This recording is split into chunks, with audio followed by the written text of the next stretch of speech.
میں سیدھے سیدھے اپنا مقالہ پڑھ دیتا ہوں۔ بچے کسی بھی قوم کے مستقبل کے معمار ہوتے ہیں۔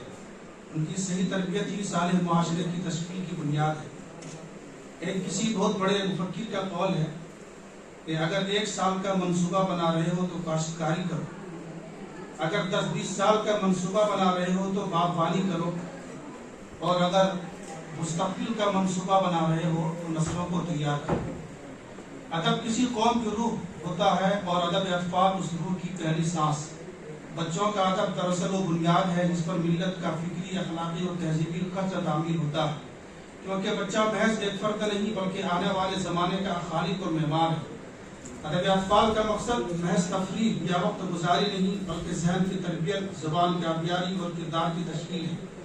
یہ وہ ادب ہے جو ننھے دلوں میں سچائی، دیانت، محنت، ایثار اور ایمان کی بیج ہوتا ہے۔ اسی لیے کہا گیا ہے کہ بچوں کے ادب کی سمت ہی قوم کے مستقبل کی سمت طے کرتی ہے۔ موجودہ دور میں ادب اطفال چیلنجوں سے گزر رہا ہے۔ اہل قلم اس کی جانب توجہ دینے سے بھی کترا رہے ہیں۔ وہ بچوں کے لیے لکھنے کو شاید حقیق سمجھتے ہیں، لیکن واقعہ یہ ہے کہ ادب عالیہ کی بھی پذیرائی اسی وقت ملے گی جب آپ نئی نسلوں کو پڑھنے لکھنے کا ذہن بنائیں گے۔ گویا ادب عالیہ کو بھی برقرار رکھنے کے لیے پہلے ادب اطفال کو برقرار رکھنا ہوگا۔ گزشتہ صدی میں اردو ادب اطفال اپنی روشنی سے پورے بر صغیر کو منور کر رہا تھا۔ مولوی اسماعیل میرٹھی نے تعلیم و اخلاق کا سبق دیا، نذیر احمد نے کردار سازی کی بنیاد رکھی، مولانا ابوالکلام آزاد نے فکر و ایمان کی آگ جلائی، مگر آج منظر نامہ بالکل بدل گیا ہے۔ کتاب کی جگہ موبائل نے لے لی، کہانیوں کی جگہ کارٹونوں نے، اور مطالعے کی جگہ مصنوعی تفریح نے۔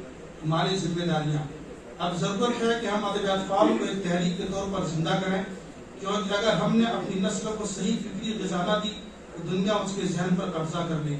اہل قلم کی ذمہ داری ہے کہ وہ بچوں کے لیے ایسا ادب تخلیق کریں جو زبان میں سادہ ہو مگر پیغام میں گہرا ہو، ایسا ادب جو دل کو چھوئے، ذہن کو جگائے اور کردار کو سنوارے۔ اساتذہ کی ذمہ داری ہے کہ وہ نصاب کے ساتھ غیر نصابی مطالعے کو فروغ دیں، بچوں کو کہانی سنانے، سبق سکھانے اور ادب سے محبت پیدا کرنے کی روایت بحال کریں۔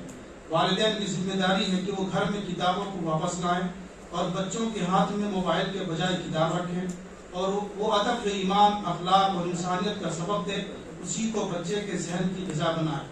اداروں اور تنظیموں کی ذمہ داری ہے کہ وہ بچوں کے لیے ادبی نشستیں، مقابلے اور ورکشاپ کا اہتمام کریں، مدارس اور اسکولوں میں اسلامی ادب اطفال کو نصاب کا حصہ بنائیں۔ ادب اطفال دراصل قوم کی فکری بقا اور تہذیبی حفاظت کا وسیلہ ہے۔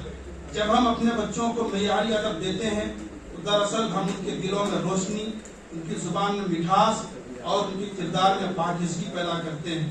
ہمیں یہ نہیں بھولنا چاہیے کہ اگر ہم نے اپنی نسل کو قرآن، سیرت اور اخلاق پر مبنی ادب نہ دیا تو دنیا اسے بے مقصد اور بے روح ادب دے دے گی۔